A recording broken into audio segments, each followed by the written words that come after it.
Now on Studio G, a local high school was put on soft lockdown yesterday when a fight resulted in a responding officer getting injured. We'll have more details coming up. Plus, we sit down with Su Kim Chung to talk about the 50th anniversary of UNLV's Special Collections. And Thanksgiving is right around the corner, but it looks like Christmas is already here. According to a psychoanalyst, this could be a good thing. Don't go anywhere. Studio G starts right now.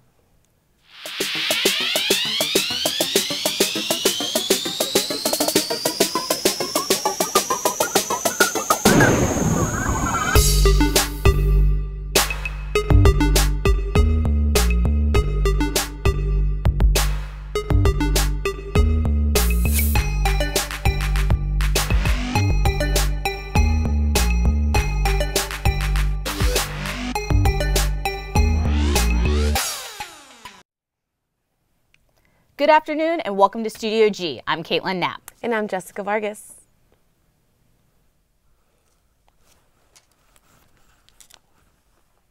According to BBC News, the death toll for the Iran-Iraq earthquake sits at more than 400 people. With a magnitude of 7.3, it is being recorded as the world's deadliest earthquake this year. The powerful earthquake took place on Sunday near the Iran and Iraq border. While hundreds are dead, thousands are also injured. The death toll could rise as more people are thought to have died without death certificates. More than 500 villages are reportedly damaged and many are in need of emergency shelter. Iran's President Hassan Rouhani spoke in the worst affected city and vowed to find the culprits responsible for government-built buildings collapsing while privately built ones remain standing. A tweet posted by Trump on Saturday had many people questioning if the tweet was even real. The tweet was a response to North Korean officials referring to Trump as a very old person. In the post, Trump said he would never call Kim Jong-un short and fat, and that he tries so hard to be his friend. And maybe someday that will happen. This is just the latest incident between Trump and Kim Jong-un. Trump has tweeted about the North Korean leader twice during his 2-week tour of Asia, which North Korean officials described as nothing but a business trip by a warmonger to enrich the monopolies of the U.S. defense industry. When asked about the possibility of friendship between Trump and Kim Jong-un, this is what he had to say. I think anything's a possibility. Strange things happen in life. That might be a strange thing to happen, but it's certainly a possibility. If that did happen, it would be a good thing for, I can tell you, for North Korea. But it would also be good for lots of other places, and it would be good for the world. So certainly it is something that could happen. I don't know that it will, but it would be very, very nice if it did. The Clark County School District Police say a fight between 2 female students at Arborview High School has left one of their officers injured. The fight happened around 7:40 yesterday morning, and while attempting to stop it, the officer fell down and suffered a head injury. The school was put on a soft lockdown. An officer was taken to University Medical Center for observation. Now, according to school officials, one of the students was cited and the other one was taken into custody. The Las Vegas Metropolitan Police are still looking for a man who is suspected of an attempted sexual assault at Desert Breeze Park on Saturday morning. The suspect is described as a black male in his 20s who is about 6 feet tall, weighing 170 pounds. A woman was jogging when an unknown man approached her and demanded that she take her clothes off. When the woman instead offered the man $200, the suspect and victim went to a business nearby to make the transaction. And once inside, the victim yelled for help and the suspect fled. Anyone with information should contact Metro's Sex Crimes Bureau at 702-828-3421. According to the Las Vegas Review-Journal, the last patient who was hospitalized as a result of the 1 October shooting was discharged. This does not mean that all that were wounded are out of the hospital, because some were transferred to other cities for medical care, but it's a step in the right direction. The Las Vegas Strip welcomed hundreds of runners over the weekend. Studio G reporter Giselle De Los Reyes got an inside look of the Rock and Roll Marathon.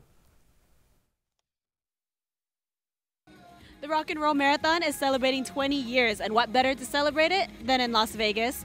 It's one of the many stops the marathon is making, but tonight the runners are taking over the Strip. The two-night event kicked off at the heart of Las Vegas, passing by numerous casinos. The run was not limited to just locals, as many runners traveled to participate in the marathon. Well, actually, my husband's boss was planning on participating in the half marathon, but things didn't quite work out for him. So my husband and I decided to come on down, and we did the 5K last night, and then I did the 10K today. It's kind of my fault. We were in Vegas anyway, and I saw that the race was on, and so just thought, why not? Yeah, right. The Rock and Roll Marathon is not your typical race. Their live music and bright lights create an upbeat atmosphere. But what makes Las Vegas stand out the most? Along the way on the 10K, there were just everyday, like local residents of Las Vegas that were there and high-fiving, give fist bumps. Everybody was very, very nice, very supportive, and it seemed excited to have us here. Just a really warm atmosphere. It was very nice. I'm very impressed. And for as many people as that participate, it's really pretty good. It's pretty well organized. I would say, yeah, I would definitely recommend it for someone else. The Rock and Roll Marathon definitely brings a whole new meaning to running, and the party will carry on. For Studio G, I'm Giselle De Los Reyes. The next stop for the run is expected to be in San Antonio in December, with the band Vintage Trouble headlining the race. Coming up, we'll give you a look at what has been happening in the sports world. Plus, Hire a Rebel is a way for students to find work. We'll tell you about some of the jobs that you can apply for. Don't go anywhere. Studio G will be right back. I really enjoy doing my show. I love all types of rock, and that's why I'm doing Rock Through the Decades. We play the 50s all the way to today's rock music or rock bands. I want them to get the appreciation of how much rock has changed over the years and how it's still really great. You can never kill rock. I mean, rock is like the way to be, the way to go. The name of my show is Rock Through the Decades, and I am Rockin' Gemini. You can listen to this on the Rebel HD2 network. Our Metropolis is a 30-minute show that airs every Tuesday evening at 91.5. You're going to hear Dr. Gary Larson along with our regular contributors talking about what matters to our community. And not only what matters, but why does it matter? We look at our community as a whole, but we also pay special attention to what's happening here at UNLV because that's our home as well. So looking at our Metropolis through the lens of a radio show really gives us the unique perspective to tell a story through words and through people, and I think it makes for a great program.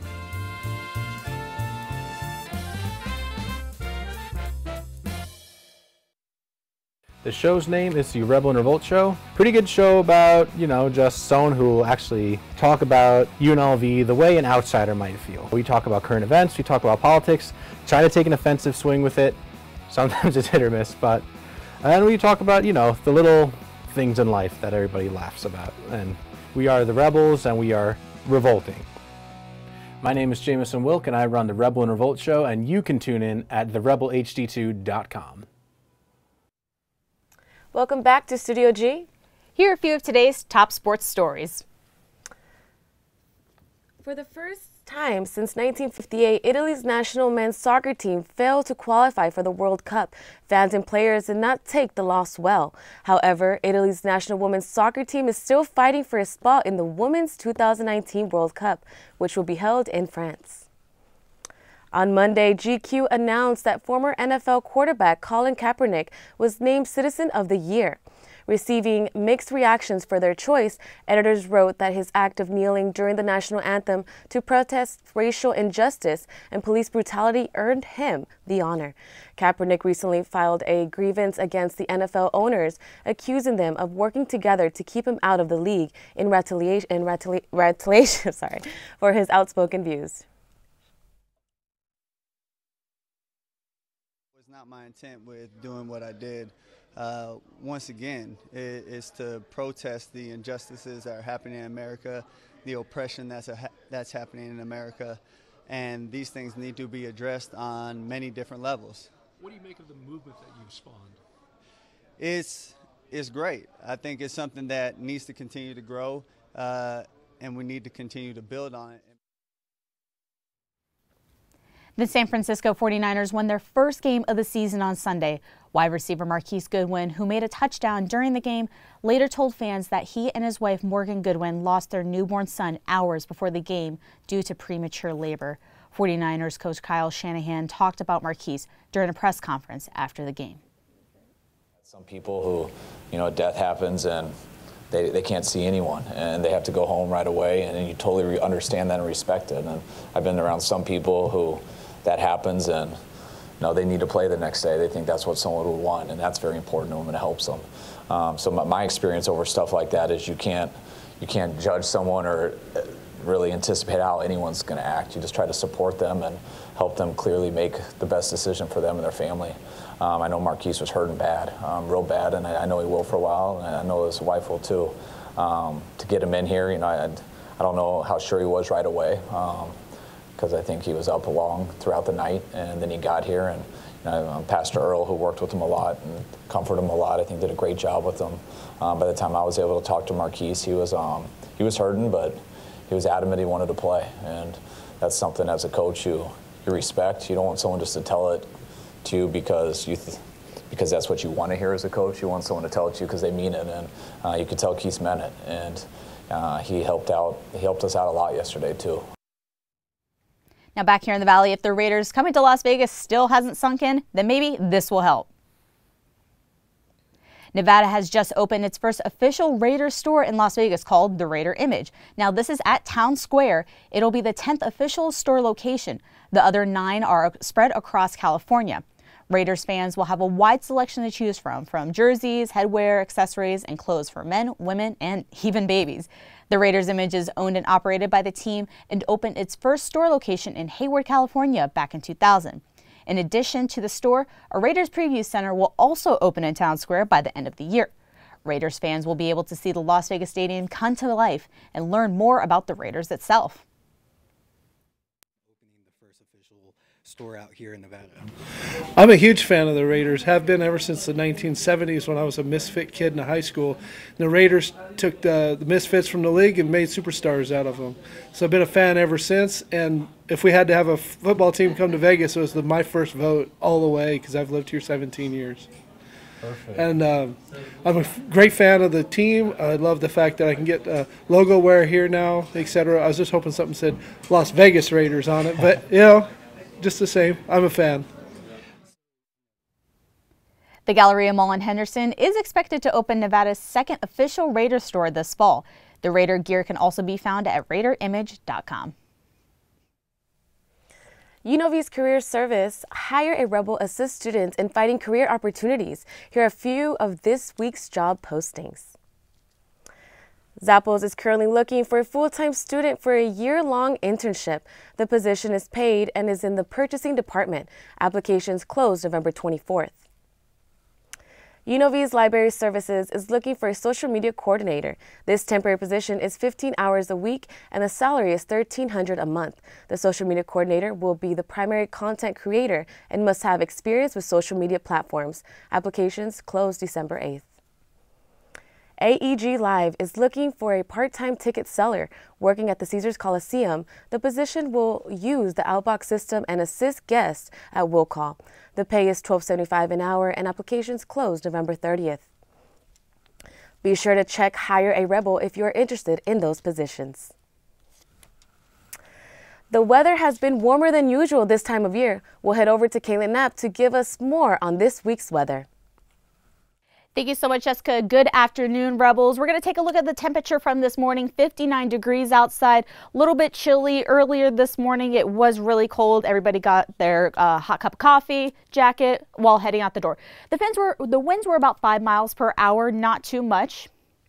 As we take a look at our temperatures in the Valley, Centennial Hills, about 60 degrees outside.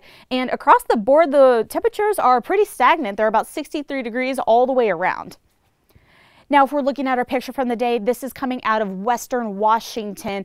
Recently, they've seen a lot of rain, wind, and storms all the way through. A lot of people have been without power for at least 2 days now. Now, also more storm and wind and rain are going to be coming back to the Washington area, particularly Seattle. Then that weather is going to go down to Southern California. Now, California is going to be on edge because of this, because of the wildfires that were there earlier this month and earlier in October. Now, with this landslide or mudslide, and flash floods could potentially impact the residents there. So again, they are on edge right now. Now, if we're taking a look at our national forecast, Seattle and Portland, again, rain and snow are going to be coming down to the Los Angeles area. It is sunny there right now, but that is going to change. Now, if we're taking a look into the Midwest, going into the East Coast, Chicago and Minneapolis, there are going to see some rain and sleet. And down in Orlando and Miami, about 82 to 77 degrees, they are going to see a lot of thunderstorms coming soon. Now, if we're taking a look at our temperature for today, again, it was 59 degrees outside, very, very nice. The high is going to be 73 degrees with winter coming around the corner. This is a little bit high. The winds are actually pretty calm. And tonight's forecast, 57 degrees, not much of a change there. It is going to be cold still. And also with the wind speed about 6 to 10 miles an hour, there is going to be a wind chill, so this temperature could possibly go down. Now, if we're taking a look at our 5-day forecast, again, today it is going to be a high of 73 degrees. Now, as we go throughout the rest of the week, the winds are going to pick up. So that's why a lot of these temperatures down here are 59, 47, and 39 degrees.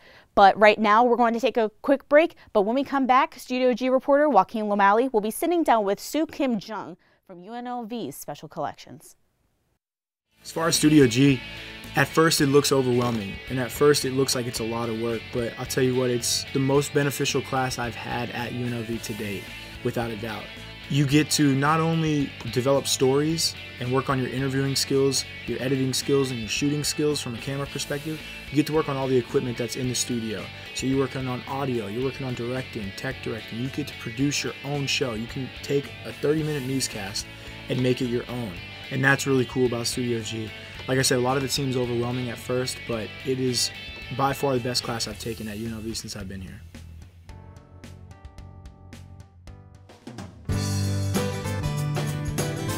Your community's farmers market. Welcoming, lively, friendly. A place where neighbors and friends come together to celebrate their community. With over 50 vendors, organic, sustainable, fresh produce are available just for you. Support and buy local at Fresh 52. You don't get to do an internship, you have to do an internship. It's one of the requirements for a journalism major. You have to do an internship before you can graduate.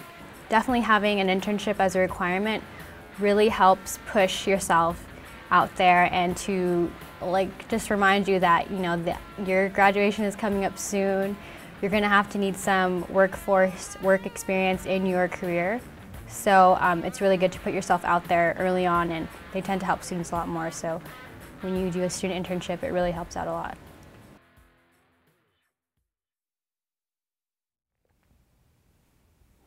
I'm Joaquin Lomali. Welcome back to Studio G. I'm joined by Su Kim Chung from the UNLV Special Collections Department at the Lead Library. Thank you very much for joining us today. Great, happy to be here. Great.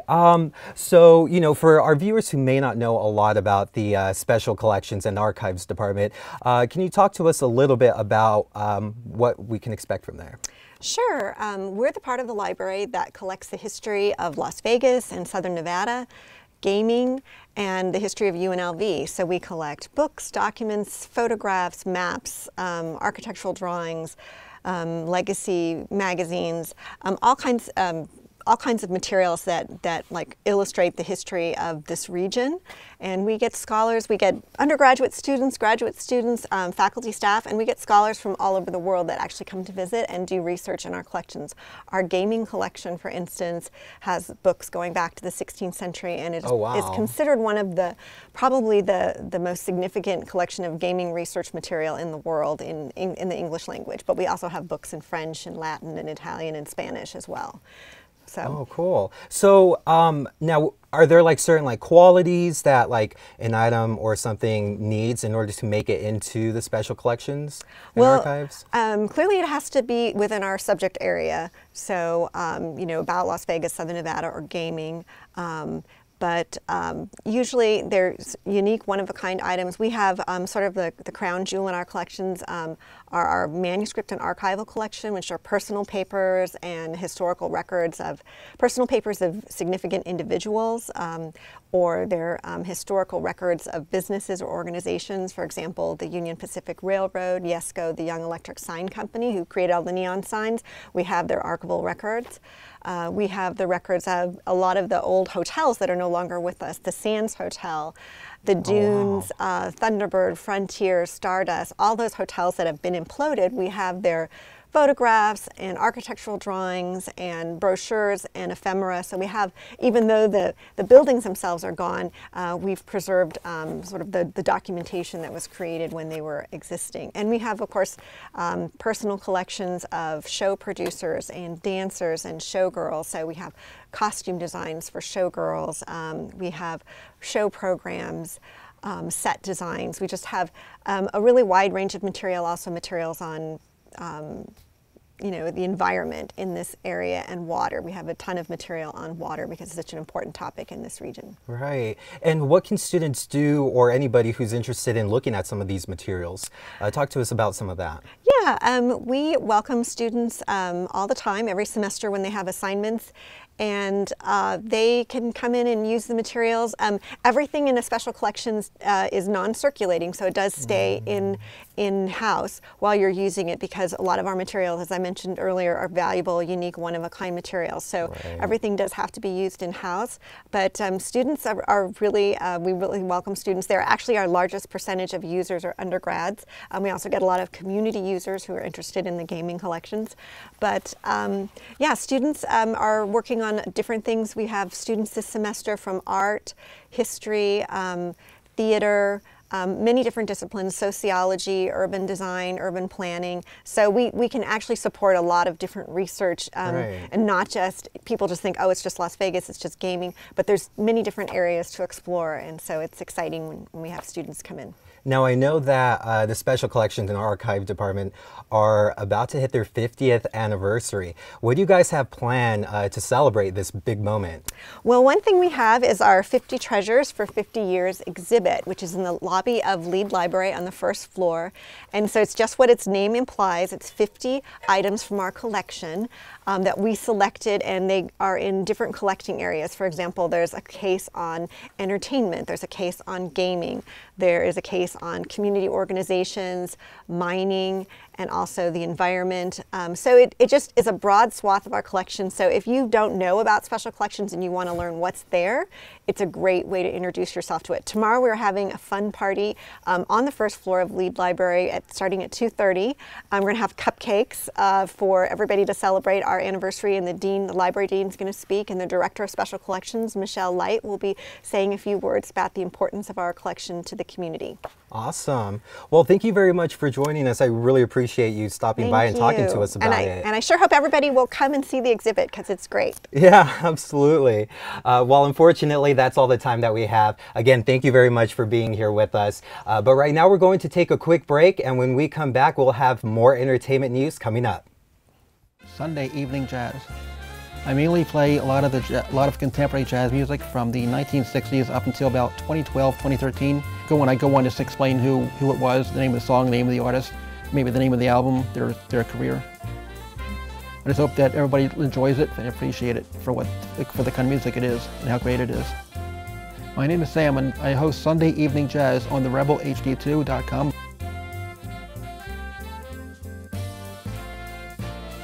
As far as Studio G, at first it looks overwhelming, and at first it looks like it's a lot of work, but I'll tell you what, it's the most beneficial class I've had at UNLV to date, without a doubt. You get to not only develop stories and work on your interviewing skills, your editing skills, and your shooting skills from a camera perspective, you get to work on all the equipment that's in the studio. So you're working on audio, you're working on directing, tech directing, you get to produce your own show. You can take a 30-minute newscast and make it your own. And that's really cool about Studio G. Like I said, a lot of it seems overwhelming at first, but it is by far the best class I've taken at UNLV since I've been here. Our Metropolis is a 30-minute show that airs every Tuesday evening at 91.5. You're going to hear Dr. Gary Larson along with our regular contributors talking about what matters to our community. And not only what matters, but why does it matter? We look at our community as a whole, but we also pay special attention to what's happening here at UNLV because that's our home as well. So looking at our Metropolis through the lens of a radio show really gives us the unique perspective to tell a story through words and through people, and I think it makes for a great program.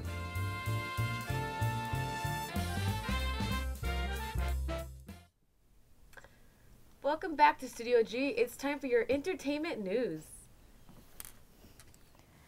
Hundreds of activists rallied outside a Philadelphia criminal justice system. The reason? The protest rapper Meek Mill's imprisonment. Mill's lawyer is calling for Judge Janice Brinkley to step down, saying that she stepped out of her judicial bounds. The lawyer told the Associated Press that Judge Brinkley asked Mill to record a version of a Boyz II Men song and mentioned the judge in it. After Mill declined, the judge allegedly said, quote, "Suit yourself. Multiple celebrities have spoken out on the case, including Colin Kaepernick." Actress Rose McGowan surrendered Tuesday in Virginia in a felony cocaine possession case. The warrant stems from a flight the actress took in January when her luggage tested positive for narcotics. McGowan was arrested, booked, and released on $5,000 bail. The American Music Awards announced Tuesday their hosts for this year's ceremony. Blackish star Tracee Ellis Ross will host the November 19th show in Los Angeles. The night will be a family affair as her mother, Diana Ross, will perform and receive a Lifetime Achievement Award. The ceremony will also pay tribute to Whitney Houston, with Christina Aguilera performing in honor of the Bodyguard's 25th anniversary. U.S. Attorney General Jeff Sessions is being sued to legalize medical marijuana nationwide, and one of the plaintiffs is only 12 years old. Alexis Bortel and her family moved to Colorado to access medical marijuana to help manage her epilepsy. They say a drop of THC oil twice a day has prevented her from having seizures for over 2 years, but federal law prevents her from returning to her home state of Texas. I have intractable epilepsy. So I have seizures that traditional medications wouldn't really help. I would like to be able to visit my grandparents without risking being taken to a foster home. Another child and former Denver Broncos player Marvin Washington have also joined the suit. You might still be munching on Halloween candy, and your teeth might be showing the effects. In today's Health Minute, Kim Hutcherson tells you how to maintain good oral habits. A smile can tell you if a person is happy, but did you know it can also tell you if they're healthy? Poor oral health can lead to problems down the road. The most common oral ailments are cavities and gum disease. According to the Centers for Disease Control and Prevention, about 91% of adults have tooth decay, and nearly half of adults have periodontal disease that can lead to inflammation in the mouth and destroy the bones that support teeth. Age, weight, smoking, and alcohol use are all risk factors for periodontal disease, which can also be connected to heart disease. Here's what you can do to maintain good oral health. Brush with fluoride toothpaste and floss between the teeth to remove dental plaque. Change your toothbrush every 3 months or when the bristles wear out, and visit your dentist on a regular basis, even if you don't have natural teeth. Also, don't use tobacco products and cut back on the sugar. For today's Health Minute, I'm Kim Hutcherson. With the holidays coming up and all the good food that comes with it, it's important to maintain your health. Yes, it is. And speaking of the holidays, it seems like Christmas is just creeping up on us. Yes, definitely. In fact, the Christmas creep is the term being used when retailers start displaying Christmas merchandise before Thanksgiving. While some consumers don't appreciate the rush, studies show it won't negatively impact sales. According to a survey by Prosper Insights and Analytics for the National Retail Federation, consumers are expected to spend 3.4% more this holiday season. Last year, consumers spent on average $35, but this year they are expected to pay $967. The NRF predicts that November and December sales will be between 678 $0.8 billion and $682 billion. With Christmas coming this early, I listen to Christmas music back in July. Oh. I love it. Okay, you're really early then.